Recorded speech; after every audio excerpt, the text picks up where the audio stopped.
Et on va se diriger sur la valorisation d'une immobilisation et notamment le coût qu'on va enregistrer lors de l'inscription de l'actif dans le patrimoine de l'entreprise. Alors, cette valorisation, elle est complexe. Attention, ne croyez pas qu'il faut juste inscrire la valeur de l'achat de l'immobilisation. C'est une erreur totale.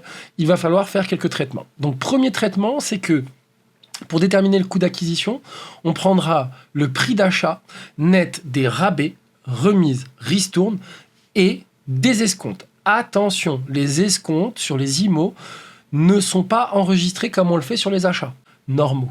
Ici, on va inscrire la valeur de l'IMO nette des rabais, remises, ristournes et des escomptes. C'est très, très important. Deuxième élément qui s'ajoutera, c'est les droits de douane qui viendront s'ajouter au prix d'achat.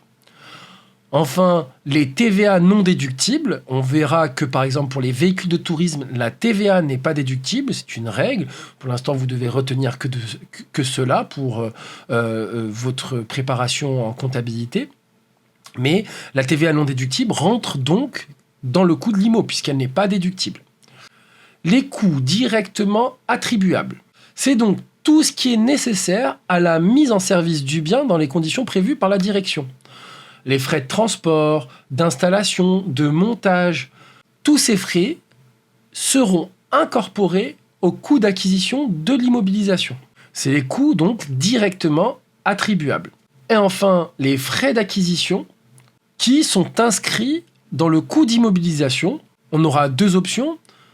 Première option, ça sera l'inscrire dans la valeur de l'IMO. Deuxième option, ça sera de le passer en charge. Qu'est-ce que les frais d'acquisition ? Les frais d'acquisition sont des frais supportés par l'entreprise nécessaires à l'acquisition du bien ou de l'élément. Ainsi, on considérera comme intégrables les honoraires d'intermédiaire, les droits de mutation et d'enregistrement, les frais d'acte et les commissions. Alors, ici, attention, les honoraires d'intermédiaire, qu'est-ce que c'est ? Ce sont les personnes qui vont être un intermédiaire dans l'acquisition d'un bien. Par exemple, j'achète un immeuble, l'intermédiaire, c'est le notaire. Donc, ces honoraires pourront soit être inscrits en IMO, selon la méthode de référence, soit en charge, en option. Attention, les honoraires d'intermédiaire ne sont pas à confondre avec des honoraires, par exemple, d'un architecte. Les honoraires d'un architecte, ici, ne sont pas considérés comme des frais d'acquisition, car l'architecte n'est pas un intermédiaire. Donc on parle bien d'honoraires d'intermédiaire, des frais d'agence, un intermédiaire qui nous fait acheter l'immobilisation. Tous ces éléments-là, on pourra les inscrire en IMO, selon la méthode de référence, et en charge sur option. Certains coûts sont exclus, comme on l'a vu, la TVA déductible, c'est tout à fait logique, elle ne sera jamais inscrite dans la valeur de l'IMO. Les coûts qui vont être engagés après la mise en service du bien, donc lorsque le bien marche selon les conditions prévues par l'entité et la direction, eh bien on activera l'IMO et surtout, on n'inscrira plus aucun élément dans sa valorisation. On ne changera plus sa valeur, selon le principe du coût historique. Les coûts administratifs aussi ne sont pas immobilisables. Les frais de formation pour utiliser l'immobilisation sont aussi exclus. Donc lorsque l'on forme du personnel à l'utilisation de l'immobilisation, ces coûts ne pourront jamais être inclus dans la valeur de l'IMO. Ils sont toujours exclus. Ainsi, on retrouvera l'enregistrement de l'IMO avec l'inscription dans un compte d'actifs d'immobilisation en 2.0, 2.1, tout simplement du coût que l'on vient de calculer de l'immobilisation. On utilisera un compte de TVA déductible spécifique aux immobilisations qui sera le 44562, état TVA déductible sur immobilisation. Et donc on distingue la TVA déductible sur autres biens et services et les TVA déductibles sur immobilisation. Et enfin, on aura l'inscription d'une dette fournisseur, cette fois dans un compte spécifique aussi, un compte fournisseur d'immobilisation, donc on n'utilisera pas le 401 mais le 404. Et on enregistrera bien sûr le montant TTC. Cette écriture n'est pas très complexe. Vous voyez, on va augmenter deux comptes d'actifs et augmenter une dette, donc un compte de passif au crédit. Une fois qu'on a vu ce qu'on va mettre dans le coût, la deuxième question qui va venir, c'est jusqu'à quand j'intègre des coûts dans la valeur d'une IMO ? On va donc fixer un point de départ à partir duquel je pourrai intégrer des coûts dans la valeur de l'IMO et une date de fin d'activation et on appellera ça la période d'incorporation des coûts. Donc le point de départ d'attribution des coûts, c'est la date à laquelle la direction a pris et justifie sur le plan technique et financier la décision d'acquérir ou de produire une immobilisation pour l'utiliser ou la céder ultérieurement. Et elle démontre aussi qu'elle générera des avantages économiques futurs. Les coûts vont cesser d'être activés à partir du moment où l'immobilisation est en état de fonctionner selon ce qui était prévu, c'est-à-dire après sa période de rodage ou de test, etc. Puisque une immobilisation peut prendre un certain temps avant d'être capable de produire selon le rythme prévu par la direction. Ainsi, la date de fin, c'est la date de mise en service qu'on utilisera pour activer l'IMO. Donc on activera l'IMO à la date de mise en service. Essayons d'illustrer avec un exemple, avec la société Nolan qui, le 25 octobre N, fait l'acquisition d'un bâtiment pour un prix d'acquisition de 200 000 €. Le fournisseur lui accorde une remise de 5% et un escompte de 1%. Les frais de notaire se sont élevés à 2 000 €.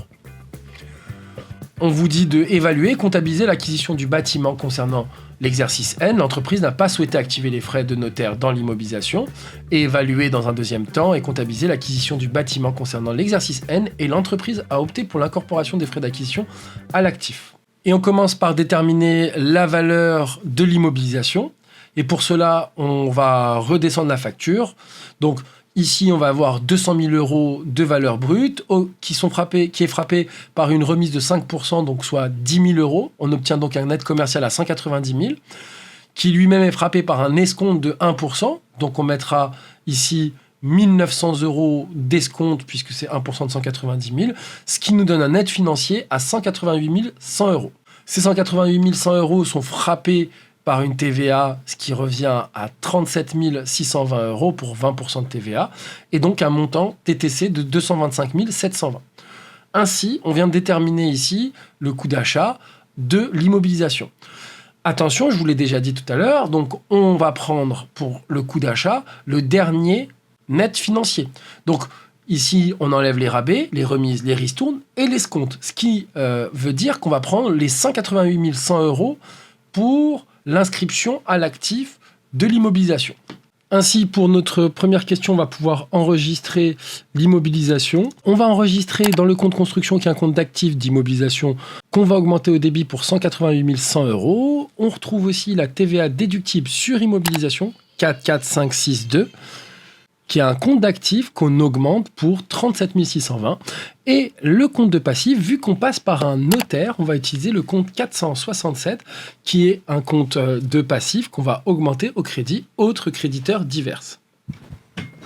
On va y inscrire la dette envers le fournisseur et le notaire. Le notaire est l'intermédiaire, donc c'est lui qui récupère les fonds. Quand on achète un immeuble, c'est au notaire qu'on paye les fonds. Donc on va payer le notaire pour 225 720, c'est-à-dire le montant ici de l'acquisition de l'immobilisation. Dans cette première question, on vous disait qu'on ne souhaitait pas activer les frais de notaire, donc on va les passer en charge. Donc on va passer à un compte de charge en 622,6 pour 2 000 €, la TVA déductible sur ABS, donc cette fois ici sur autres biens et services, qui est un compte d'actifs au débit pour 400 €.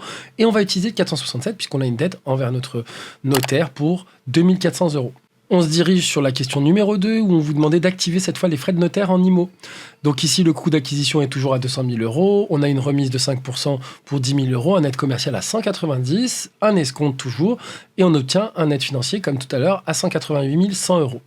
Cette fois, on ajoute les frais de notaire pour 2 000 €, ce qui nous donne un net hors taxe à 190 100 €.